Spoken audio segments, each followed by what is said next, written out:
So today we have a special treat for you. We have a special guest, a member of Team Supertramp, talking about how to film a wedding video.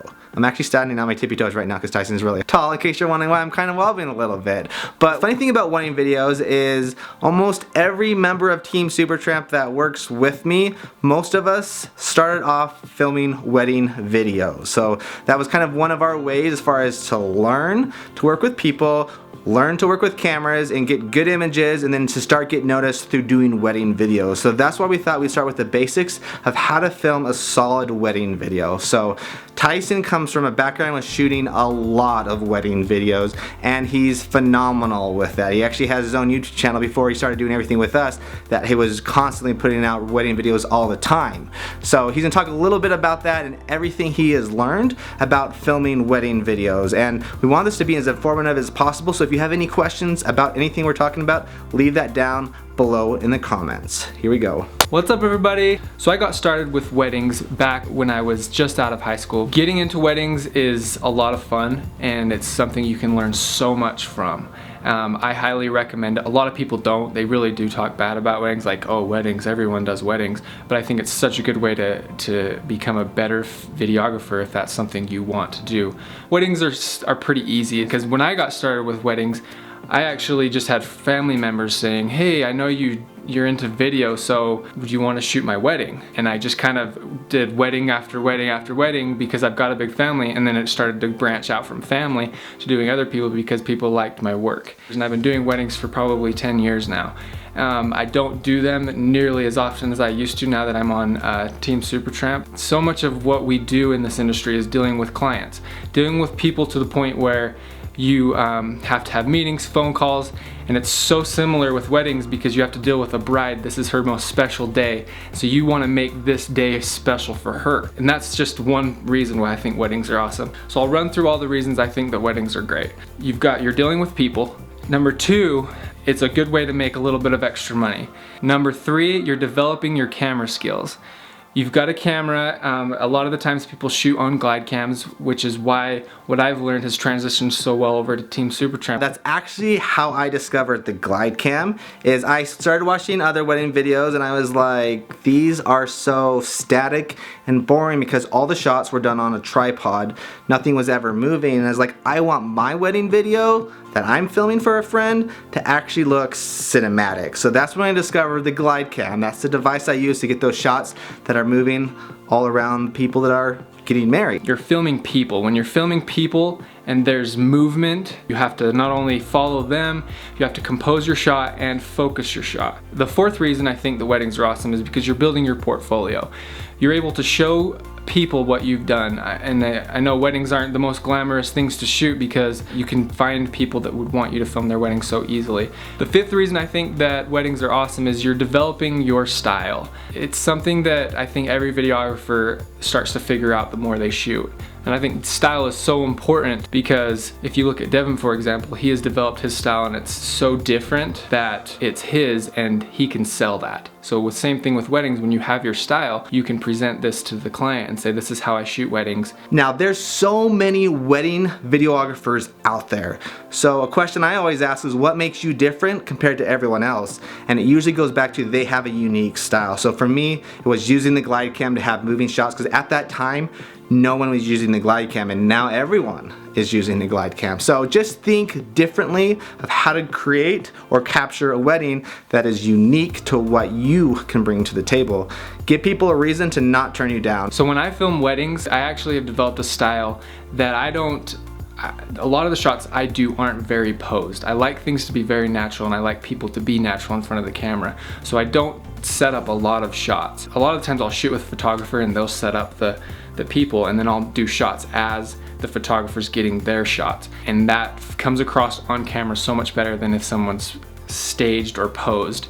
And so that's something that I bring to the table, is I make sure everything feels natural. Almost to the point the bride and groom don't realize that I'm shooting. You're behind the scenes, but not too much that you can't get a good shot. It's a fine line you're walking. I don't think about it too much anymore just because I've done it so much, and it comes across where they almost don't realize I'm there, but then they have this awesome video. But I'm also very friendly to the point where they have a lot of fun with me. We're actually having fun. I'm cracking jokes in between shots just to make them comfortable, and that comes across in the camera so well because they're smiling and just having fun with it. Some of my favorite shots are with a long lens. If I shoot on a 24-70, what I actually do is I'll follow a groom as he approaches his bride. I'll probably go to about 50 millimeters, so you can shoot on a 50 prime if you want to, but I'll follow him to the point where she's out of focus because you've got that shallow depth of field.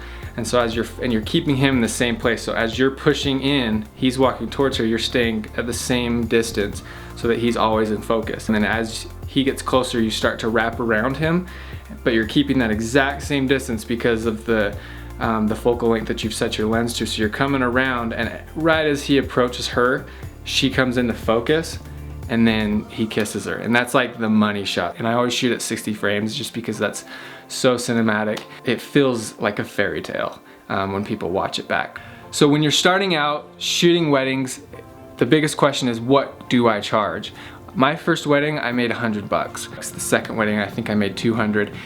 To the point where probably 2-3 years in, I did probably only 10 weddings, and I got up to $400. As I got better, people started telling me, Tyson, you're not charging enough. You gotta start charging more because of the product that I was delivering. So that's something I think you start low and start to develop if this is even something you wanna continue doing, and then you build up to a price that you basically will stay at. I got to a price where I stayed there, and I still stay there to that day, just because you want to be competitive, but also you don't want to overcharge people. It really comes down to your skill set and what people in that area are willing to pay. If you're in a richer area and you're well established, you can usually charge a lot more. If you're living in a college town where everyone's a wedding videographer, it's a completely different market because you have to compete with a lot more people, so your prices are probably going to be a little bit lower or a lot lower. So just be mindful of that. Like Tyson said, first wedding videos, you're starting out, you're trying to build a name for yourself. I did my first wedding videos that I was shooting for people. I think I did the first 3 or 4 for free, $0 budget. So I try to stay away with it, but definitely a lot of people love it. It's a great way to get into the business. Now, with all that being said, and I raise my voice because I think this is serious, a lot of people that start doing wedding videos or any style of videos, they get stuck doing those videos for the rest of their lives. And the thing is, they build their name, so it's hard for them to rebrand themselves and get out of that. It's the same problem essentially I'm gonna have if I decide to do something outside of YouTube, is it just gets harder to rebrand yourself after you've established yourself as something. So just be mindful of that, is if you truly don't have a passion in wedding videos, have a plan B or plan C, but know that that's a great way to get your name out there. It's what I did, it's what Carter did, it's what Tyson did. So I recommend that even if you're not shooting weddings, get out there and shoot a music video for somebody. I think there's just so much you can learn from filming people. And the easiest way to do that is at a wedding, because you're dealing with people all day. People that don't want to be filmed, so it's a challenge. So it's something that you get to do to challenge yourself to get better, because you get better with people. And then in turn, you're a better videographer. So there you had it. You gotta learn from the master himself, a professional wedding videographer, filmmaker. Now, something interesting about Team Supertramp, there's only 2 people on our team that actually went to film school, Tyson and I. And I am a dropout, and Tyson's the only one that actually completed film school. But he knows what he's talking about, so he's probably the most credible source on our team, especially with wedding videos, no question about it. So Tyson also has a YouTube channel. He does a lot of vlogs, but he also puts a lot of his wedding videos up there. So we're gonna have a link that shows up at the end of this, and we're gonna go to one of his favorite wedding videos that he shot, just so you can see the kind of work he's done, so you can see that he actually has a credible source. And all the examples, or most of the examples you saw in the tutorial video just now, that's Tyson's work. So he knows what he's talking about, and he's definitely taller than me, because watch, I'm standing on my tiptoes, so look. Now I'm standing normal.